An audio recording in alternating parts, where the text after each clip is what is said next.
अब अनि उहाँहरूलाई यो पुलको विषयमा चाहिँ यहाँको जनताहरूलाई चाहिँ के भन्नुहुन्छ यो भिडियो मार्फत? यो भिडियो मार्फत हजुर। तपाईँले एकदम प्रश्न राम्रो गर्नुभएको छ।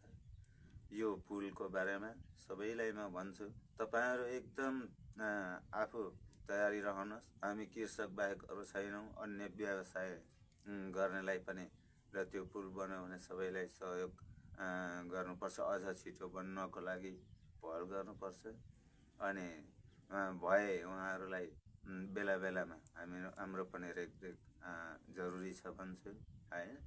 अब त्यो पुल बनिसकेपछि हामी के गर्छौँ भन्ने कुरो तपाईँहरूले एकदम आफ्नो खेतीपातीको उत्पादनमा बढी जोड दिँदै जानुहोस्।